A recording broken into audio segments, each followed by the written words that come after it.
Espérate. ¿Qué?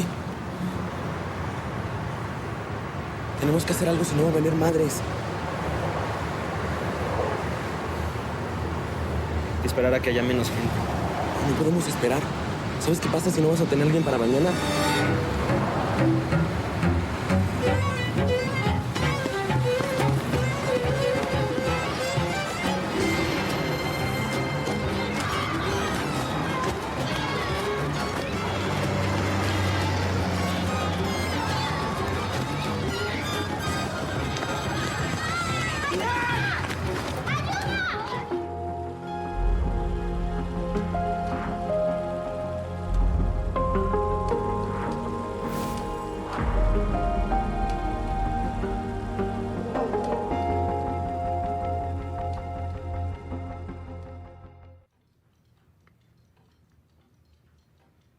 Una familia de caníbales en plena Ciudad de México, que se alimentan de prostitutas y niños de la calle, es la trama de este original relato de Jorge Michel Grau, el cual le sirve de base para la realización de su primera película de largometraje, Somos lo que hay.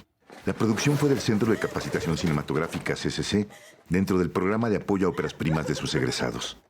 La repentina muerte del padre, el proveedor del alimento cotidiano, deja desamparados y sin rumbo a su viuda y a sus 3 hijos, quienes tendrán que decidir quién asumirá el liderazgo y conseguirán nuevas víctimas para proseguir el ritual alimenticio de esta familia sui generis. Alfredo, el hijo mayor, es presionado por la familia para que asuma la cacería. Julián, el impulsivo y violento hermano menor, le cuestionará su liderazgo. Y Sabina, la hermana, desplegará sus encantos femeninos para controlar la situación ante la mirada crítica de Teresa, la dominante madre de estos jóvenes caníbales. El CCC, Centro de Capacitación Cinematográfica, tiene un programa de óperas primas para debutar cineastas que terminaron la carrera y que no han filmado aún un largo. Entonces, yo terminé la carrera en 2006. Estuve trabajando, estuve haciendo unas cosas y tenía en la mira poder participar en esa convocatoria en algún momento.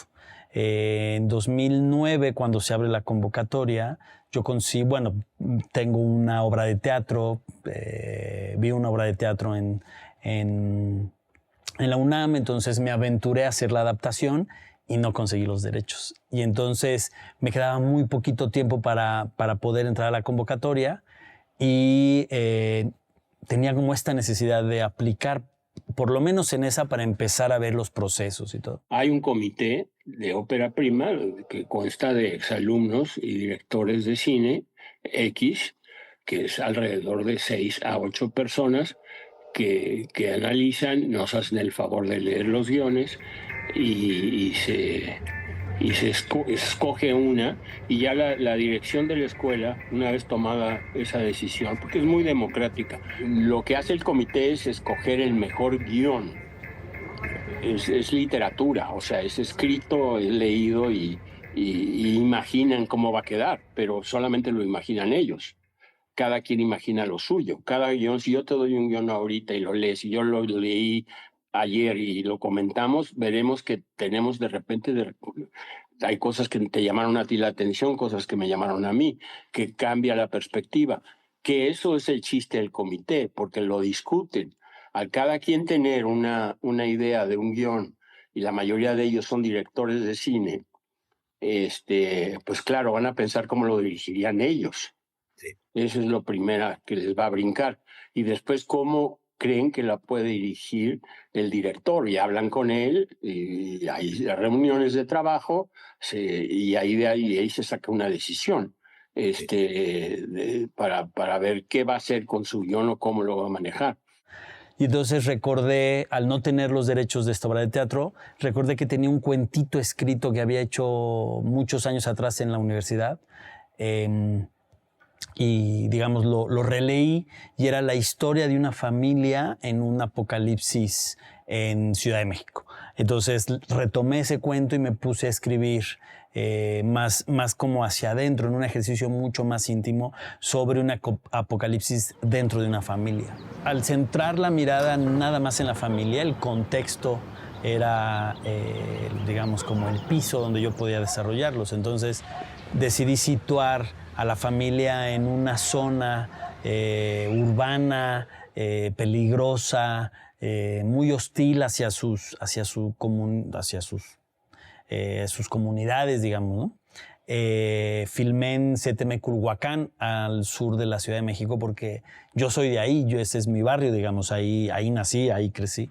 Entonces lo conocía muy bien y conocía como los recovecos y todo. Entonces, digamos, un poco la estrategia era construir una familia en ese contexto y que la familia reflejara cada uno de los roles o comunes, ¿no? De la familia. Esta madre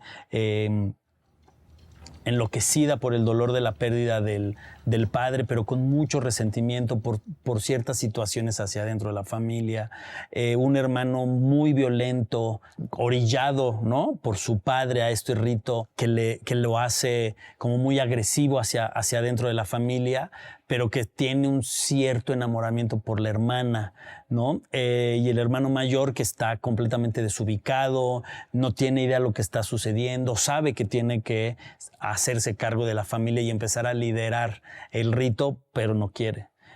Y la hermana menor, que por ser mujer no se le permite ser la líder o ser la que lleva el ritual, empieza a manipular de cierta manera al hermano mayor para poder resolver y hacer el rito. Hay como un pequeño gatillo que es, si ellos no llevan a cabo el rito, o la creencia que ellos tienen es que si no se lleva a cabo el rito, la familia va a morir.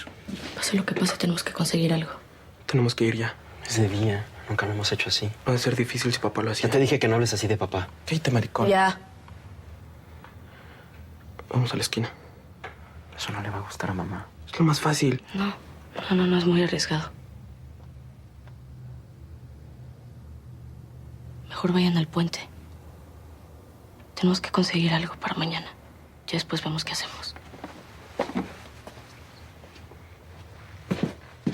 Siempre pensé desde que inicié la escritura de guión, no acercarme demasiado al gore, sin duda alguna, pero tratar de mantenerme como en la frontera del género de terror, ¿no?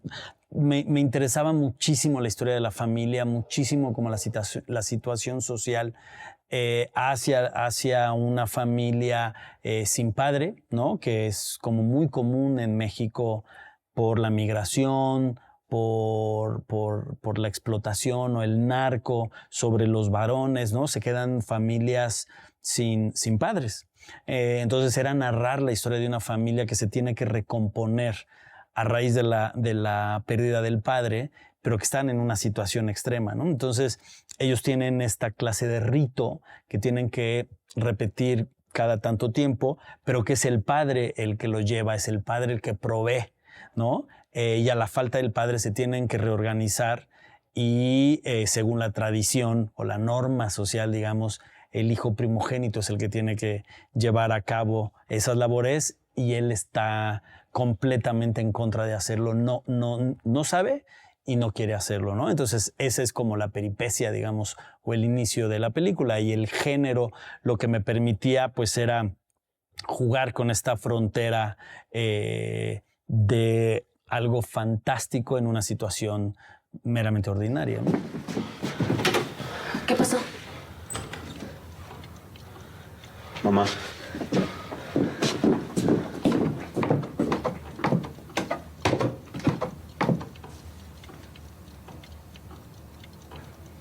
¿Qué hicieron? Fuimos por alguien. ¿Qué?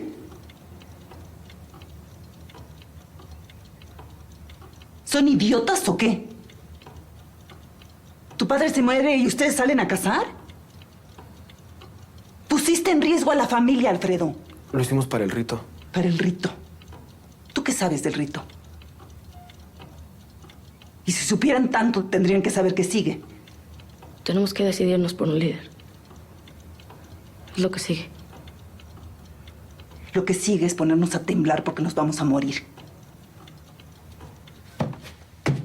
La película habla mucho de la depredación social, digamos, que es como el canibalismo, que es como esta familia caza, ¿no? Son depredadores de trabajadoras sexuales y niños de la calle o homeless, que ninguno de esos estratos o ninguno de esos círculos sociales tienen protección social.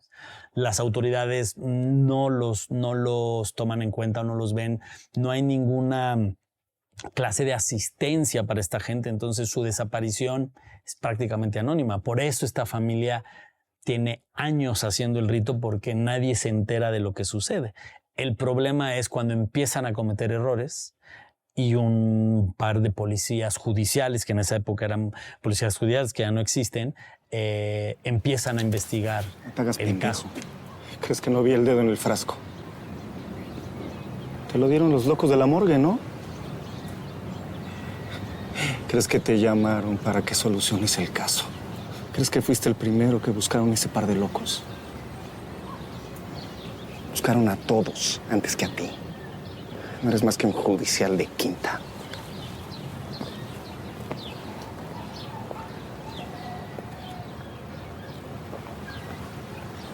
Y deja de leer ese expediente, te ves ridículo.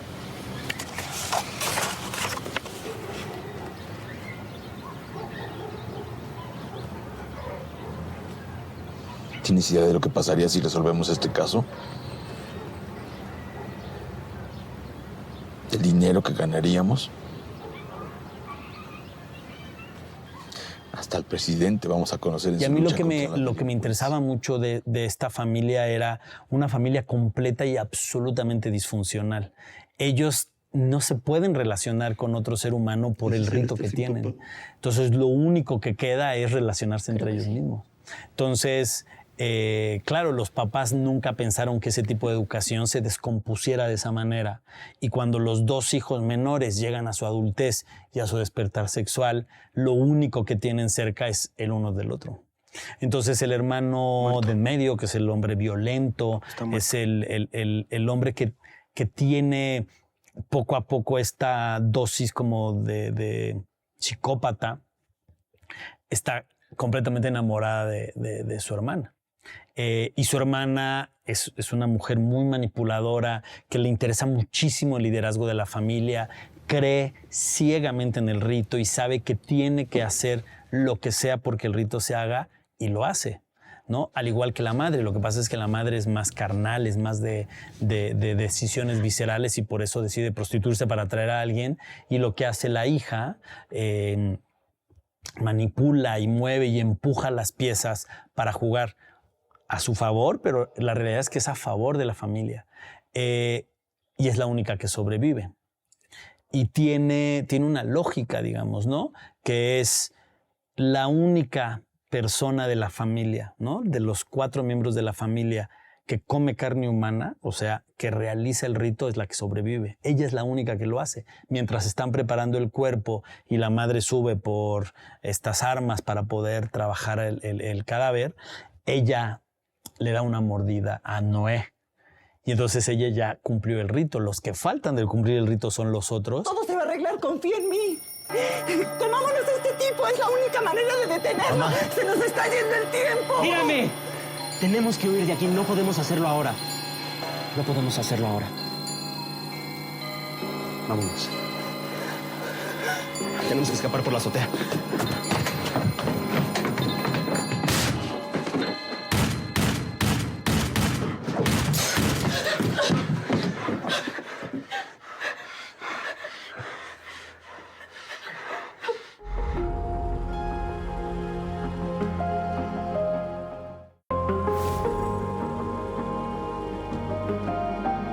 Cuando empezamos el ejercicio de casting, yo el primer personaje que escogí fue el de Alfredo, que es Francisco Barreiro. Fue el primer actor que me gustó para el personaje. Él venía de películas con Nicolás Pereda, ¿no? Hacía como hacía mucho teatro y hacía un cine alternativo, experimental muy interesante. Entonces, por eso lo llamé, y a partir de ahí empecé a armar como, digamos, a los hermanos y a la familia. La primera impresión que tuve fue, bueno, de mucha curiosidad, de mucha sorpresa, pero me parecía muy interesante que era una película que más allá de que fuera una película de género, ¿no?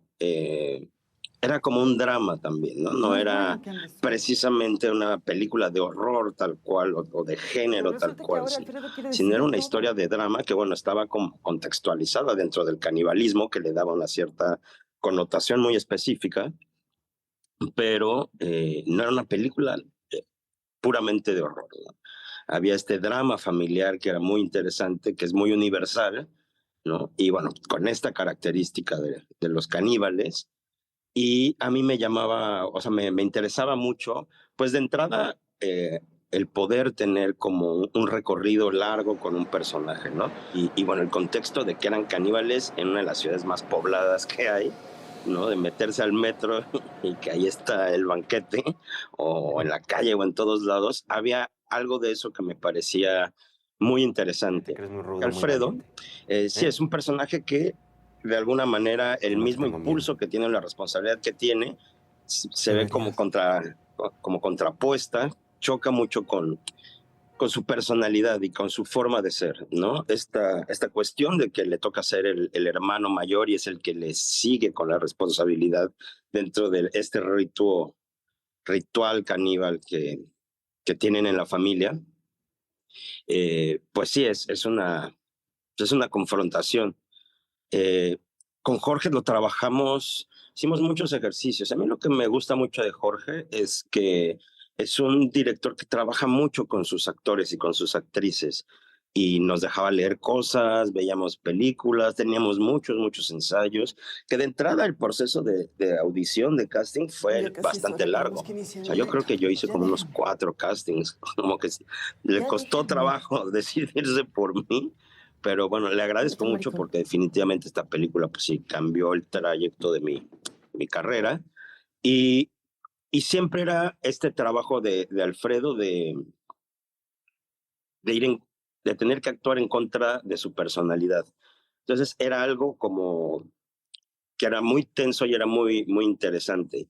Y son estos personajes como que te revuelcan el cuerpo y la cabeza y como que tienes que estar todo el tiempo con una sensibilidad.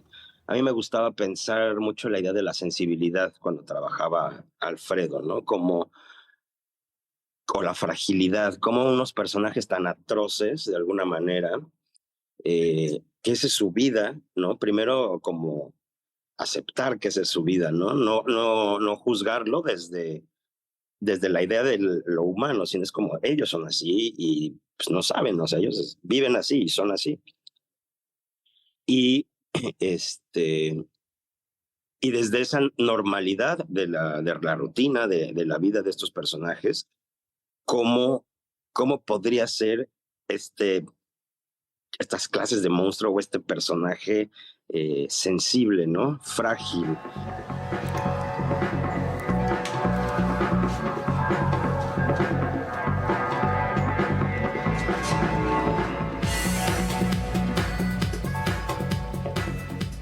Y bueno, yo a Jorge yo lo conocía de años atrás porque empecé siendo, pues mi carrera como muchos actores y actrices lo hacemos, de empezar a hacer cortos en el CCC o en el CUEC, ¿no? Las ficciones 1, las ficciones 2. Y de ahí pues empiezas a tener como una generación con la cual te acompaña. Entonces Jorge y yo ya había trabajado en varios cortos con él, no que él me dirigiera, pero que él producía o hacía, como siempre se van ayudando, ¿no? En estos cortos que hacen en la escuela. Entonces ya había una cierta sensación de confianza, pero bueno, también me acuerdo que estaba muy nervioso porque pues era mi primer protagónico junto a un elenco muy experimentado, ¿no? A pesar de que Pau y Alan eran muy jóvenes, tenían creo que 17 años o 16, estaban muy chicos, pues ya eran muy experimentados. Alan ya había tenido 2 nominaciones al Ariel y bueno, Pau, que viene actuando casi que desde que nació. El siguiente en subirse al proyecto fue Alan, fue a través de casting. Yo había visto su trabajo en algunas películas y entonces lo traje y gracias a él llegamos a Paulina Gaitán. Curiosamente estábamos haciendo su casting, su trabajo de casting ya con Paco, ¿no? Yo los ponía juntos para ver cómo se veían los hermanos. y Paulina estaba con su madre tomando un café en la cafetería del CCC. Y entonces Alan fue el que me dijo, oye, ¿le darías chance a ella que me dé réplica? Ni siquiera estaba en cámara. Ella estaba sentadita junto a mí dando réplica. Y yo cuando la escuchaba, ¿no? Y escuchaba lo que decía y cómo lo decía, y la manera en que ayudaba a los hermanos a que ellos interactuaran, le pedí que se pusiera frente a cámara. Y fue pues una bomba, ¿no? De ahora en adelante vas a obedecer a Alfredo. Ahora sí te va a hacer comerte una puta trascadas como lo hacía papá.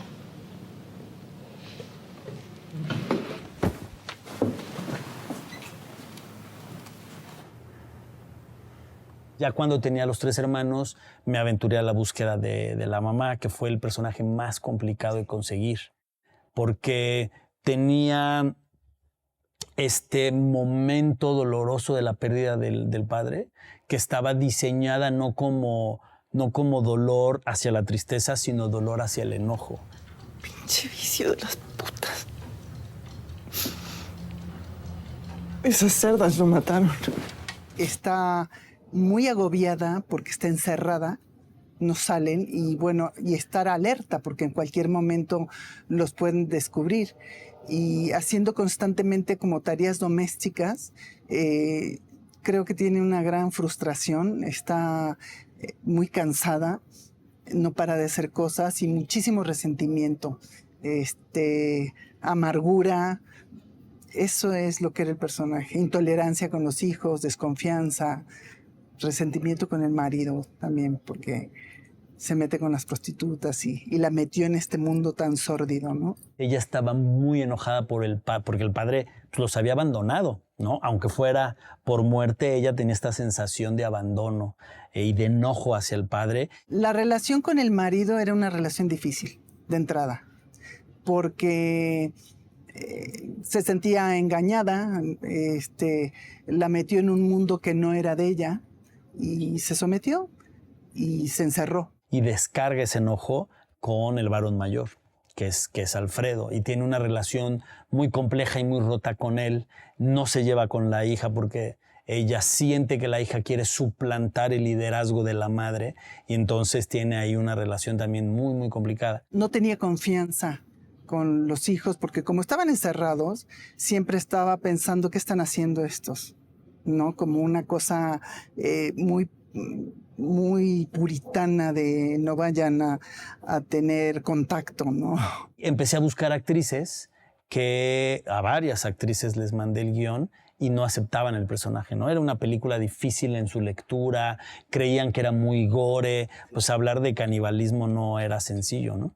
Hasta que llegamos a Carmen Beato, que Carmen Beato en esa época era una actriz muy famosa, ahora lo es mucho más, pero en esa época era una actriz famosa, hacía mucha televisión, guapísima Carmen, y yo tenía miedo que rechazara el papel, y el primer día que la vimos llegó con pantuflas, falda, ya trabajando el personaje, dándome muchas propuestas, y dije, bueno. Jorge me citó en un café, me dio el guión, y bueno, lo leí, me acuerdo que lo comenté con mis compañeros y me dijeron, no, una película de CCC con el dedo, caníbales, sin presupuesto. Y dije, no, esto es maravilloso, es totalmente diferente. Aparte, él me parece una persona muy inteligente, estaba haciendo un estudio de la estética de la violencia y dije, no, quiero hacer esto. Esto puede ser muy arriesgado y sí, lo fue, pero hicimos un trabajo de mesa maravilloso, como si fuera teatro. Hablamos muchísimo, nos dejó ver películas que no me acuerdo cuáles eran, ¿no? Pero eran más o menos de caníbales y eso. A los chavos creo que los mandó al rastro, yo no fui. Trabajamos el encierro también, porque la claustrofobia siempre está presente en las películas de Jorge Michel. Y ellos conforman el núcleo central de la película.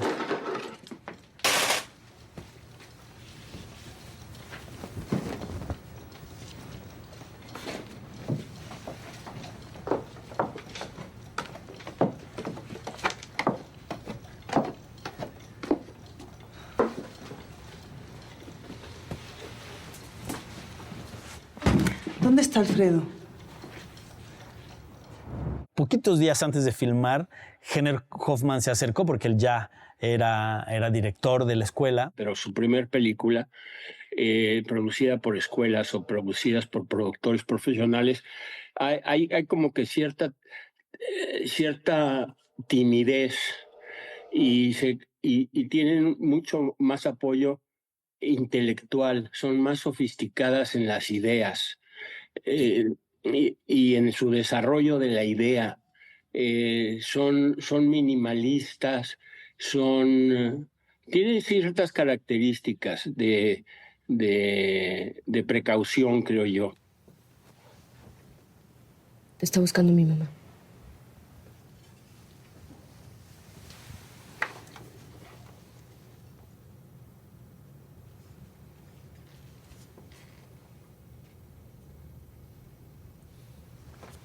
Chile tienes que tener muchas buenas noches, muchos buenos días, un equipo muy largo de trabajo y lograr un resultado de 2 horas o 1 hora y media con calidad, con lógica, con narrativa, con estética. Son demasiados elementos. Si te pones a pensar y lo separas, es un cóctel de fruta, de todo tipo de fruta, pedacitos de todos lados, ¿no? Entonces, tiene esa complejidad que no tiene, creo, nunca he escrito una novela, pero no tiene la literatura.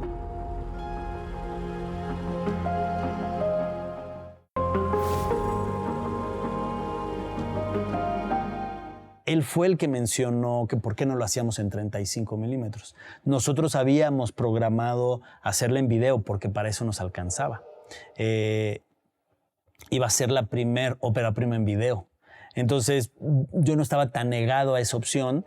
Además, pues era nuestra realidad, ¿no? No nos alcanzaba para filmar más porque el presupuesto es poco, aunque tuviéramos el apoyo de un fondo extinto ahora que es Foprocine. Entonces, él es el que insiste en que busquemos la opción de hacerlo en 35 y él nos consigue un acuerdo, una alianza con Panavision y entonces Panavision nos presta una cámara y Kodak nos regala el material. Entonces toda esa parte estaba resuelta prácticamente gratis y filmamos en Super 35 además. Entonces era un formato increíble, ¿no? Mucho más amplio, con material, digo, no teníamos tampoco material para tirar al aire, pero eso nos obligó, y qué curioso, ¿no? O sea, tener esa posibilidad o esa herramienta nos obligó a ser mucho más estrictos y entonces pues sabíamos cuántos disparos, dónde poner la cámara, cuántas tomas hacer por escena, porque pues teníamos el material limitado y eso nos obligó a tener mucho rigor a la hora de rodar y ser mucho más asertivos. Nos decantamos por el Super 35 fue pues por una cuestión económica, por ahorrar material, ¿no? El Super 35 pues es un cuadro un poquito más apaisado y pues caben más cuadros, más fotogramas por rollo. Es la segunda vez, mi chavo. ¿Dónde está tu jefe? Ya me debe las 3 últimas cuotas. Están muy atrasados, ¿eh? Ya no debe tardar. No, yo creo mejor agarran sus porquerías y se me van.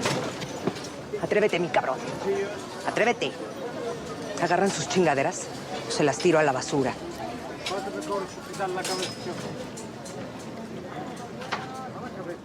Fue un proceso interesante. El guión, digamos, en sus primeras versiones, que fue realmente como ganó el concurso de ópera prima del CCC, era un guión bastante más gráfico, ¿no? Y como que tenía un acento en los detalles sangrientos y en varias cosas.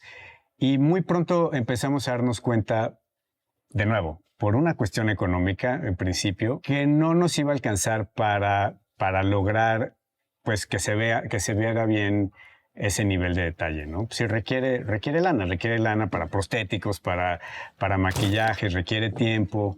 Y entonces empezamos a coquetear con la idea de por un lado, dejarlo todo un poco más sugerido que mostrado. Entonces ese empezó a ser uno como de nuestros mantras, ¿no? que es como no mostrar, sino sugerir. Toda la violencia, digamos, como la cercanía al gore es off-screen, está fuera de pantalla. Sí sucede, pero no lo vemos. Y también un poco ese es el juego de la percepción con el público. El público, el límite que tenga de sensibilidad hacia la violencia, se va a imaginar lo que quiera o lo que pueda, ¿no? Recuerdo que saliendo de la función de Guadalajara, unas señoras increíbles, divinas, se acercaron a decirme que les había gustado mucho la película, pero que no les gustaba la escena en la cocina donde asesinan al policía. Y mi respuesta fue: es que eso no se ve, eso se escucha, ¿no? Y la escena es viendo una pared, porque la cámara está viendo la pared mientras adentro de la cocina algo sucede.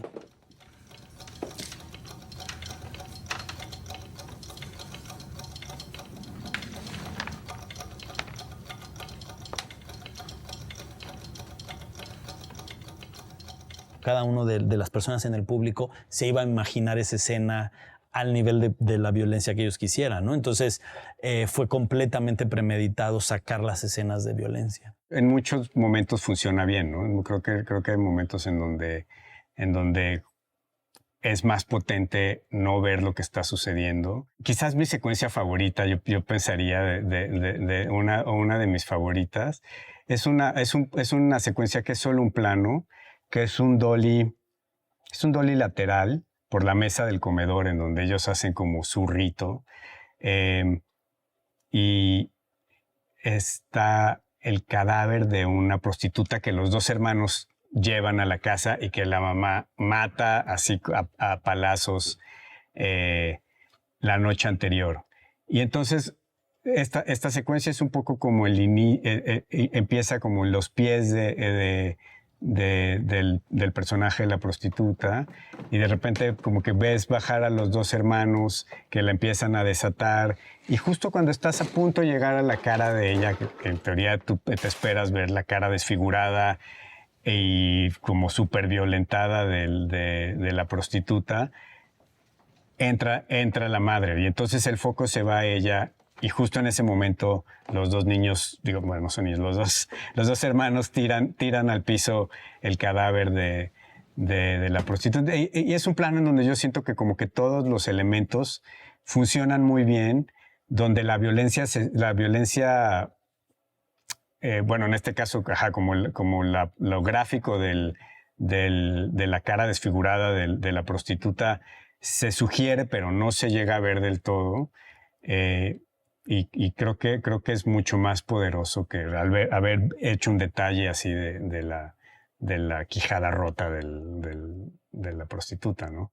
Muchas de las locaciones eran gratuitas porque eran locaciones de mis vecinos, de gente con la que yo había crecido. Toda la zona de azoteas donde ellas corren, pues eran las azoteas donde yo jugaba. Empezamos a rediseñar lo que habíamos planeado para video, y ahora con una perspectiva mucho más amplia. Y decidimos retratar la ciudad, ¿no? Apostábamos a que también la Ciudad de México fuera un personaje. Entonces nos fuimos a estaciones de metro, paradas de camión, filmamos en Tasqueña, en CU, en varias estaciones, y sobre todo la CTM, esta cosa como ruidosa, de púas, alambres de púas, rejas, grafitis.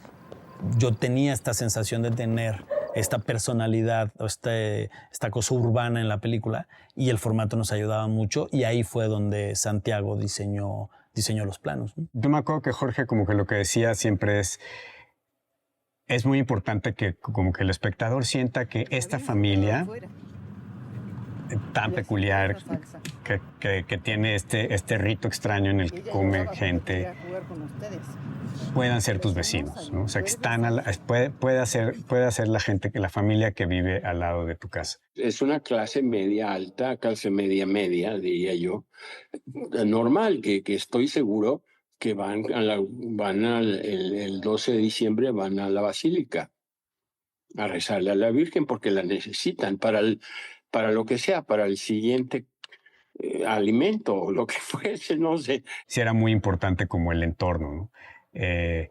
Y después también tenía como toda esta parte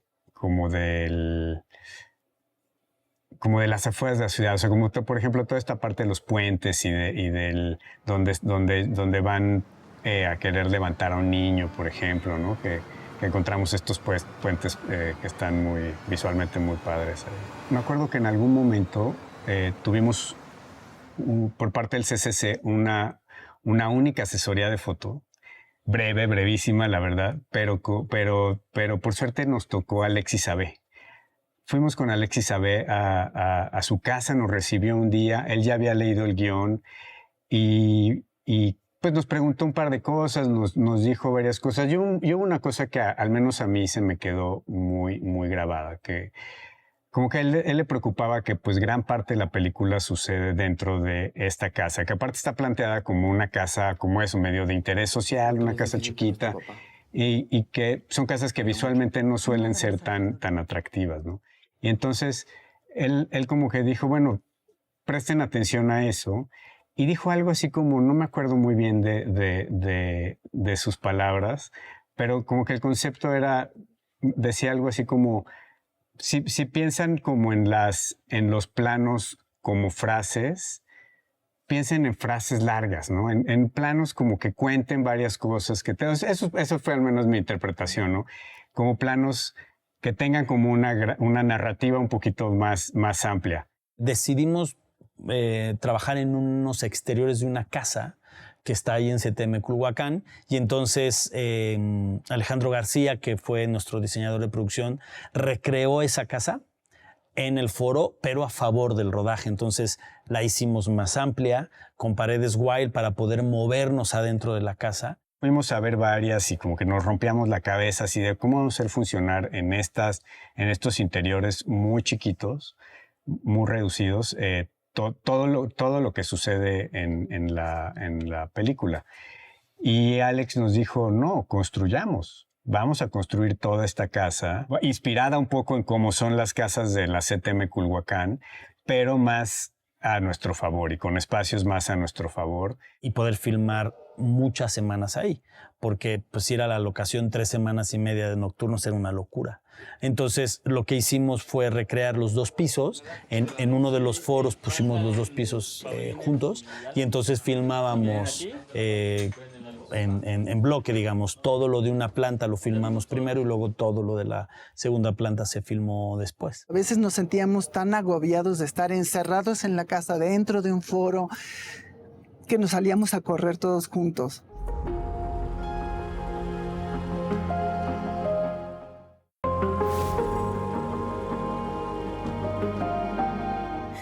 Me dijeron que alguien se murió en el centro comercial. Era el señor que veía los maniquís. Se murió mi papá.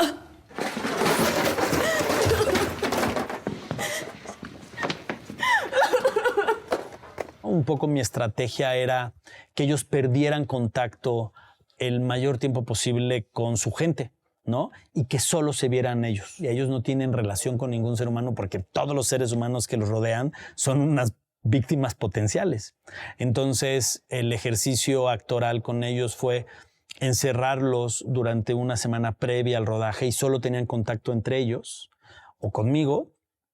Y de ese encierro, que en realidad pues, era en su cuarto, en un hotel, los llevamos directamente a rodaje. Y nos dejó este ejercicio, Jorge, de encerrarnos 5 días, o sea, de hacer el súper, quedarnos 5 días encerrados en nuestras casas sin salir, para de alguna manera tener la sensación de estos personajes, ¿no? Que viven en este encierro, en este lugar tan particular. Y luego todos los días de rodaje los hacía correr alrededor de los foros para que siempre estuvieran cansados. Era como esta sensación de agotamiento físico el que les permitía tener esta cosa como de hartazgo, ¿no? De peso que tiene la película físicamente. Entonces llegaba un momento que sí te sentías asfixiado y estaba lleno de cosas porque todo reciclaban, ¿no? De lo que se robaban, de la gente que mataban, cortaban la ropa y hacían jirones para amarrar. Entonces estaba como siempre activa. Y les ayudaba muchísimo estar cansados antes de filmar. No nada más Alfredo lo quería. Yo también lo quería. Y además tengo mucho más derecho que él. Pero siempre te estás quejando de papá. Parece que no lo querías. ¿Cómo me puedes decir una cosa así? Tenía la consigna de ser una escena que por sí sola contara una historia completa, porque toda la película íbamos a hablar de un padre ausente, ¿no? Entonces, para que la carga y para que entendiéramos lo que estaban viviendo los personajes, era muy importante este personaje que nunca vemos. Entonces, abrimos con él, abrimos con su muerte. Como que un poco también la idea era mostrar a este personaje muy extraño y como completamente en un contexto en el que no te lo esperarías, ¿no?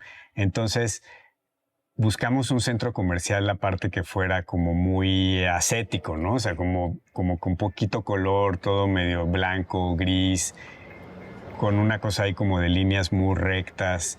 Todo lo contrario, digamos, como el universo de la familia caníbal, ¿no? De la casa así abigarrada. Y también el planteamiento un poco de cámara era así, como una cosa como muy observacional, muy lejana, en donde pues sí, veas como ser que no pertenece, ¿no? Y también ahí hay un guiño muy importante para los amantes del cine de terror y para los amantes del género de caníbales, que es la muerte del padre. El padre muere, digamos, en convulsiones y en un tipo de vómito negro. Y ese tipo de muerte le pertenece a una enfermedad que se llama Kuru, que el Kuru es la enfermedad de los caníbales, que solamente te da si comes carne humana, si comes proteína de tu misma especie. Y también era como una apuesta crítica del consumismo, ¿no? Cómo somos capaces tan insensibles de no importarnos una muerte mientras sea en un centro comercial. Lo importante es comprar y lo importante es seguir vendiendo, ¿no? Y entonces, ¿qué hace? Pues el centro comercial lo único que hace es que mete unas personas de mantenimiento a limpiar y a borrar lo que pasó y sacan el cadáver, ¿no? Creo que estuvo bien ese plano como para empezar la película, porque de alguna manera te mete como en el ritmo de la película, ¿no? Y por más que sea otro universo, el del centro comercial, sí también un poco como en la estética de la película. Esa secuencia es un tributo a Cronos de Guillermo del Toro, es idéntica. De hecho, recreamos una morgue con un empleado que se dedica a trabajar los cuerpos y embalsamarlos para poder hacer sacarlos, ¿no? En el ataúd. Y Juan Carlos Colombo es como el encargado de la morgue, y hay una situación como muy cómica que sucede en Cronos sobre uno de los cadáveres que Jiménez Cacho está arreglando, y Colombo le dice: no te esmeres mucho porque lo vamos a cremar, y se enoja no aprovechan mi trabajo, ¿no? Entonces, digamos, sí era completamente un tributo a Cronos, que es una de mis películas preferidas, una de las películas que yo vi siendo muy, muy joven y que me despertó, ¿no? Como este amor por acercarme o tener la posibilidad o soñar con hacer cine. Entonces busqué a los actores, tanto a Jiménez Cacho y a Juan Carlos Colombo, y los dos aceptaron de inmediato. Pero no te esmeres mucho porque también lo vamos a cremar. ¿Qué? ¿Y por qué no me avisan? Me hubieras dicho, no lo maquillo tan bonito el pendejo. Que Dios lo tenga en su gloria. Se visten igual, ¿no? Son los mismos personajes. La idea es que estuviera en ese mismo universo. Unos años antes llegó a esa morgue un vampiro y años después llegó un caníbal, ¿no? Esa era la idea. Encontramos una locación bastante similar, e incluso toda la primera parte de esa secuencia, que es la que es como el homenaje, digamos, más directo a la secuencia de Cronos, pues sí, la cámara está puesta en un encuadre pues lo más parecido posible a la de la película, ¿no? A la de Cronos. Yo estuve yendo a varias morgues ahí en la colonia Doctores, a trabajar, a ver autopsias, a ver cómo era ese universo, y uno de los chicos me dijo esa frase, que a veces llega gente, o que ellos tienen la anécdota que llegaba gente con restos humanos, ¿no? Que habían comido restos humanos. Entonces de ahí la tomé y la puse en esa escena. Le hice la autopsia y encontré algo muy interesante, ¿no? Ellos descubren un dedo dentro del cuerpo del padre, sugiriendo que el padre devoraba humanos. No sabe la cantidad de gente que llega aquí carcomida, ¿no? Se impresionaría a usted de saber cuánta gente se come entre sí en esta ciudad. Todas las secuencias con las chicas y con las trabajadoras sexuales, que es como la solución que ellos tienen, porque el padre hacía eso, haciendo un guiño a la infidelidad, ¿no? Que como que el padre contrataba el servicio para llevarlas a la casa y luego asesinárselas y hacer el rito y comérselas. Y la madre estaba como muy resentida por eso, ¿no? Porque el padre siempre optaba por las trabajadoras sexuales. La habíamos planteado primero en Tlalpan, pero no pudimos filmar. Las patrullas, curiosamente, las autoridades fueron las que no nos dejaron. Las chicas no tenían ningún problema, ya habíamos hablado con ellas. Y entonces nos movimos a una zona cerquita de Setemeculhuacán, se llama Xotepingo, ahí en el cruce de División del Norte y Tlalpan. Por ahí escogimos una calle y ahí hicimos todas esas secuencias. Alfredo está, digamos, como en esta confusión de qué hacer. Él está negado por completo a casar a alguien y es Sabina, su hermana menor, la que lo empuja y le dice, tú consigue a alguien y yo me encargo de que mi madre crea, ¿no?, que se puede resolver. Entonces cometen el error de llevar una trabajadora sexual, que es Miriam Valderas, la actriz, pero la mamá se da cuenta, ¿no? Y la mamá se enoja con ellos diciéndoles que no le pueden mentir. ¿Quién te crees que eres? ¿Quién se creen los dos que son para hacer esto? Es una puta. ¡No soy idiota! ¿Qué si es una puta? Y ahí es donde Alfredo decide salir a ver qué casa y se siente atraído por este grupo de gays. Y es un juego sobre esta atracción sexual que él tiene en la búsqueda de la nueva víctima que va a ayudar a su familia a sobrevivir. Y él, gracias a la canción que escucha en el metro, y él recibe un papelito, que esa es una anécdota verídica. Yo estudiaba, antes de entrar al CCC, estudié Ciencias de la Comunicación en la UNAM y me iba en metro. Y una vez una señora entró a cantar al metro. Digo, no una vez, siempre cantaba, pues, pero esa vez en particular llegó, cantó, y en lugar de recibir dinero a todos los que íbamos en el vagón, nos dio un papelito. Y al final ella agradece diciendo que llevaba 4 o 5 años cantando y que gracias a la propina de la gente, su hijo acababa de terminar la carrera. Hoy mi hijo tiene una carrera universitaria gracias a la ayuda que me han brindado. Como muestra de agradecimiento y en nombre de mi hijo les traigo estos mensajes. Ojalá que Dios esté en el que le ha dado. Toma. Igual y está lo que estás buscando.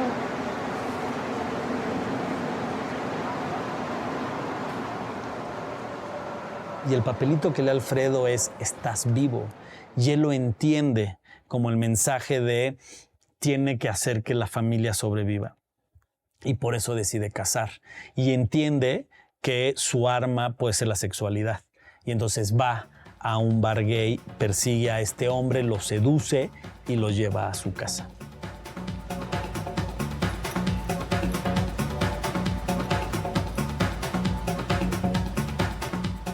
Esas secuencias las hicimos en un día, pero creo que lo que más me llena, digamos, ¿no? Y que creo que se logró muy bien es toda la secuencia, ¿no? No me gustaría spoilear, pero es toda la secuencia de la madre final, lo que sucede con la madre al final, cómo ella logra huir y dejar a los hijos con esta obsesión por que la tradición continúe y el legado familiar continúe. Ella decide abandonar a los hijos a su suerte.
pero luego ella encuentra su destino.